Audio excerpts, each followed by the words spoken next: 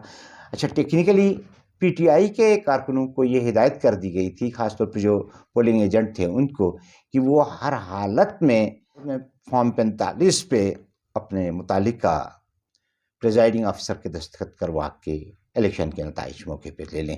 یہی وجہ ہے کہ تقریباً سارے ہی 56 پولنگ اسٹیشنوں کے نتائج جو ہیں کہ فارم 45 وصول کر لیے گئے تھے، اس لیے ان میں کسی رد و بدل، کسی بڑے پیمانے پر رد و بدل کا امکان بہت کم تھا۔ ناظرین، ہوا یہ کہ رات 10 بجے نتائج وصول ہوئے، 11 بجے کے قریب لوگوں کا ایک ازدحام الیکشن کمشنر کے آفس باہر گلگت استور میں جمع تھا، لیکن نتائج کا اعلان خلاف معمول نہیں ہو سکا۔ لوگ دھرنا دے کے بیٹھے رہے، پرامن طریقے سے بیٹھے رہے، انتظار کرتے رہے کہ شاید کچھ لمحوں بعد ہو جائے۔ نہیں ہوا۔ اگلے دن پیپلز پارٹی کے امیدوار جناب عبدالحمید خان صاحب نے اپنی شکست کو تسلیم کرتے ہوئے کہ جسٹس خورشید صاحب کی کامیابی کا اعتراف کر لیا، لیکن انتظامیہ نے باوجود تمام نتائج وصول ہونے کے نتائج کا اعلان نہیں کیا۔ یوں لگ رہا تھا جیسے الیکشن کمشنر بے بس ہے۔ اسے گلگت سے صوبائی الیکشن کمشنر کی طرف سے مبینہ طور پہ یہ کہا جا رہا ہے کہ یہ ہدایت تھی کہ وہ نتائج کا اعلان نہ کریں۔ لوگوں کی تعداد بڑھتی رہی اور رفتہ رفتہ یہاں پر ہزاروں افراد جمع ہو گئے، سڑکیں بند ہونے لگی۔ ایسے میں سابق وزیر اعلیٰ اور P T I Gilgit Baltistan کے صدر خالد خورشید صاحب نے مجمع کو کنٹرول کیا اور انہیں یہ ہدایت دی کہ وہ سڑکیں خالی کر دیں، عوام کو کسی قسم کی پریشانی نہیں ہونی چاہیے، اس لیے سڑکیں خالی کر دی گئیں۔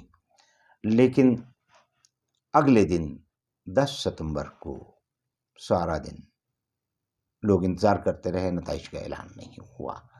10 ستمبر کی دوپہر کو 2 درخواستیں مبینہ طور پہ الیکشن کمیشن کو وصول ہوئی، جس میں ان کے حریف دوسرے اور تیسرے نمبر پر رہنے والے امیدواران رانا فرمان علی صاحب اور عبدالحمید خان صاحب کی طرف سے شکایت تھی کہ اس حلقے میں پیسے کی بنیاد پہ ووٹ خریدا گیا ہے۔ گلگت بلتستان میں پیسے کا استعمال بہت کم ہوتا ہے، انتہائی غریب سطح پہ لوگوں کو کچھ پیسے یہ شکایت ملتی ہیں کہ امیدوار دیتے ہیں، اور اس کا اطلاق کسی ایک کینڈیڈیٹ پہ نہیں ہوتا، سب ہی اپنی حسب توفیق اس بہتی گنگا میں ہاتھ دھوتے ہیں۔ اس لیے یہ کہنا کہ جناب شاید یہاں پیسے چلے ہیں اور نتائج اس بنیاد پہ تبدیل ہوئے ہیں، یہ ایک بڑی غیر حقیقی اور لا حاصل بات معلوم ہوتی ہے۔ 11 تاریخ کو ہزاروں کا مجموعہ جمع ہوا الیکشن کمشنر کے سامنے۔ 10 ستمبر اور 11 ستمبر کی رات کو استور الیکشن کمشنر کے باہر کی جو صورتحال ہے، ہم اس کی ایک جھلک آپ کو دکھاتے ہیں۔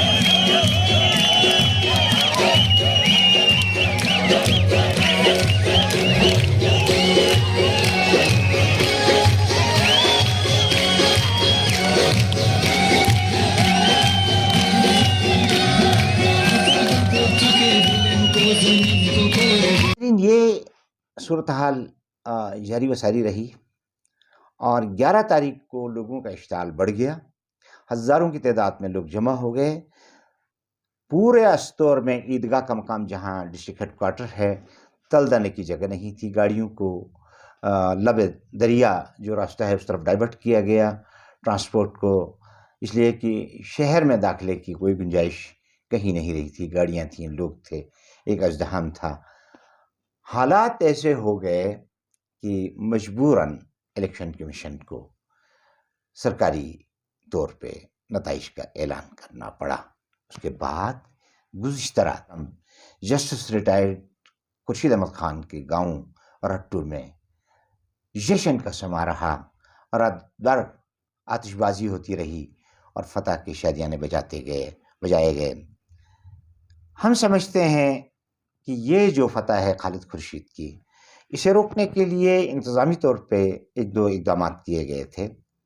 گدئی کے علاقے میں جہاں خالد خورشید صاحب کا ایک قابل ذکر ووٹ ہے، وہاں سے ایک بڑی بااثر نیشنلسٹ لیڈر شخصیت ڈاکٹر غلام عباس صاحب کو پیپلز پارٹی میں شامل کروایا گیا انتخابات سے پہلے، انہیں الیکشن سے دستبردار کروایا گیا۔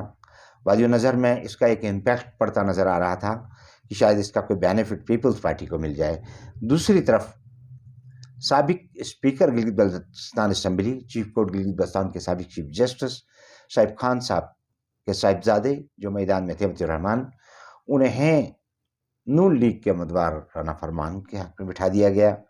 اور اس کے ساتھ ساتھ ایک تیسرا ایلیمنٹ جو پیدا ہوا مقامی سطح پہ چراگاہ کے تنازع میں، جسٹس خورشید صاحب کے گاؤں رٹو اور مجھ سے متصل چھگام کے درمیان ایک تنازع چل رہا تھا۔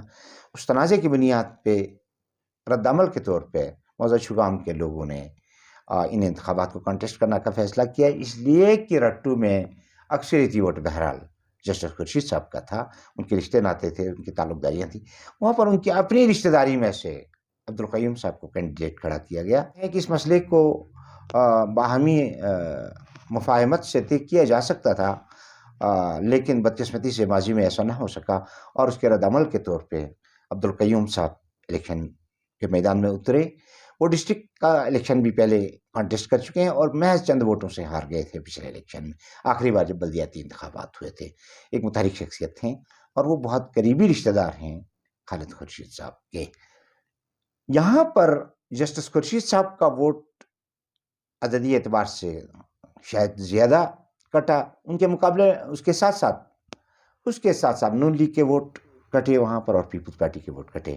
خیر قیوم صاحب بھی 500-600 ووٹ لے سکے، اور اس کے بعد جو قابل ذکر امیدوار وہاں تھے وہ دادا سرکار کا نام سے معروف محمد شفیع صاحب، ان کے بھی کوئی 400-450 ووٹ رہے۔ اگرچہ اس حلقے میں دادا سرکار کے اپنے خاندان کا ووٹ بینک 5-6 ہزار ہے، لیکن چونکہ ان کا ایک ریلیجس بیک گراؤنڈ ہے، وہ لوگ نسلی عصبیت کی بنیاد پہ ووٹ کاسٹ نہیں کرتے، اس لیے دادا سرکار کو اس انداز میں اتنا ووٹ نہیں مل سکا جس کی توقع تھی۔ وہ صاحب تصنیف استاد ہیں اور مشرقی پاکستان کی جنگ کے قیدی بھی رہے ہیں اور ایک متحرک شخصیت ہیں اس عمر میں بھی۔ تو یہ صورتحال تھی ناظرین۔ کل کے جشن کے ساتھ پی ٹی آئی نے ایک میسیج دیا، وہ یہ کہ ایک تو اس حلقے میں جیسے کہ گلگت بلتستان کے بیشتر حلقوں میں امیدواروں کے اپنے ووٹ ہوتے ہیں، اپنا اثر و رسوخ ہوتا ہے، لیکن اس حلقے میں اس ضمنی الیکشن میں یہ ثابت ہو گیا کہ عمران خان کے نظریے کی، اس کی سوچ کی اور اس کی فکر کی عکاسی بڑی گہری ہوتی جا رہی ہے لوگوں میں۔ جس طرح کے مظاہرے الیکشن کے بعد نتائج کے لیے سامنے آئے، اس میں پی ٹی آئی کے نوجوانوں نے بڑا ایک کلیدی کردار ادا کیا۔ یہ سب کچھ یقیناً عمران خان کے پیغام اور جسٹس خورشید احمد خان صاحب کی اپنی اجلی ہوئی شخصیت کا نتیجہ ہے۔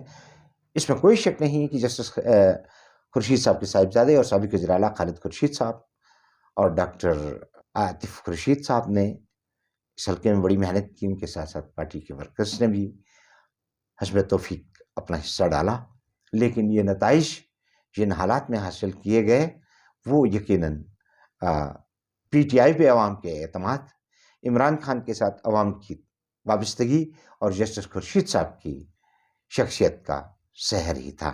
ناظرین، اس کے ساتھ آخر میں آپ کو یہ دکھاتے ہوئے کہ کراچی کی دکانوں پہ بیٹھے ہوئے گلگت بلتستان کے نوجوان بھی اس موقع پہ اس حد تک وابستہ تھے، ایک جھلک اس کی دکھاتے ہوئے آج کے پروگرام سے آپ سے اجازت چاہوں گا۔ اگلے پروگرام میں کسی نئے ٹاپک کے ساتھ آپ کی خدمت میں حاضر ہوں گا۔ تب تک کے لیے اپنے میزبان عبدالبشیر خان کو اجازت دیجیے۔ پاکستان پائندہ باد۔ چروہ لٹر کے خلاف ٹم بم بیالو، چروہ لٹر کے خلاف ٹم بم بیالو، آلو آلو اس لیڈر شو مشالو۔